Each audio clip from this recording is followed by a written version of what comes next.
Hello friends, welcome back to our channel. कैसे 7 lakh income तक कोई भी टैक्स नहीं पे करना है। रुको जरा, सबर करो।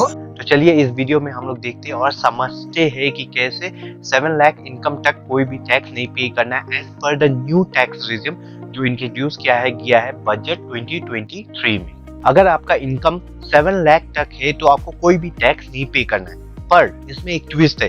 पर as per the new income tax slab rate introduce in budget 2023, इसमें तो 0 to 3 लाख ही नील है, 3 to 6 लाख 5% स्लैब रेट में आ रहे हैं और 6 lakh to 9 lakh 10% slab rate में। तो कैसे 7 लाख तक हम लोग कोई भी टैक्स नहीं पे करें। अरे देवा, ये गड़बड़ है बाबा। तो वीडियो शुरू करने से पहले वीडियो को लाइक और चैनल को सब्सक्राइब कर देते हैं। तो इस 7 लाख वाले नील टैक्स रेट को हम लोग समझते हैं एक सिंपल से एग्जांपल से। फॉर एग्जांपल, एक इंडिविजुअल का इनकम जो एक फाइनेंशियल ईयर में 7 लाख रुपीस है, तो इस टेबल के द्वारा हम लोग समझते हैं। फर्स्ट कॉलम में है इनकम, नेक्स्ट सेकंड कॉलम में है रेट और नेक्स्ट में है टैक्स अमाउंट। तो 0 to 3 lakh nil tax rate, क्योंकि उसका nil tax rate as per the slab rate.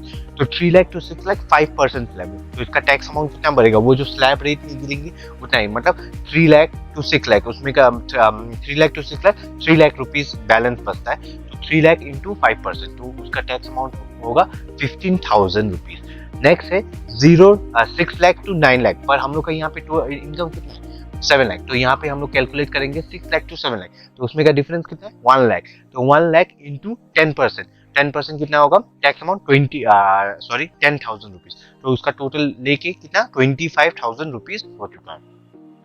इस एग्जाम्पल के द्वारा हमारा टोटल टैक्स लायबिलिटी होता है 25,000, पर इसके ऊपर हम लोग एक रिबेट क्लेम करेंगे जो इंट्रोड्यूस किया गया है as per the new tax regime. तो अगर आप टैक्स पे करते हैं न्यू टैक्स रिजिम में, तो आप रिबेट क्लेम करके टोटल टैक्स लायबिलिटी को नील करेंगे। तो यहाँ पे हमारा एज पर द एग्जाम्पल कितना है टैक्स लायबिलिटी 25,000 और रिबेट माइनस 25,000, तो रिबेट एक काइंड ऑफ रिलीफ है, तो आपका टोटल टैक्स लायबिलिटी हो गया नील। रिबेट एक काइंड ऑफ रिलीफ है जो कि दिया गया है टैक्स पेयर को जब वो अपना टैक्स पे करे। एक important point, as per the new tax regime, अगर आप ओल्ड टैक्स रीजन में पे करेंगे तो सेम अमाउंट रहेगा पहले वाला जो कि है 5 लाख, पर न्यू टैक्स रीजन में है 7 लाख, जो इंक्रीज कर दिया गया है 2 लाख रुपीज पे। तो इस एग्जांपल के द्वारा हम लोग समझ सके कि कैसे अपने टोटल टैक्स लायबिलिटी अगर आपका टोटल इनकम 7 लाख है तो नील करें। एक और एग्जांपल लेते हैं जिसमें कि इंडिविजुअल का इनकम 7 लाख से ज्यादा है, फॉर एग्जांपल 8 लाख है।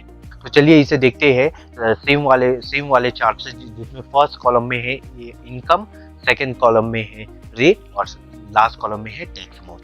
तो 0 to 3 लाख एज पर नील है, तो टैक्स अमाउंट भी नील है।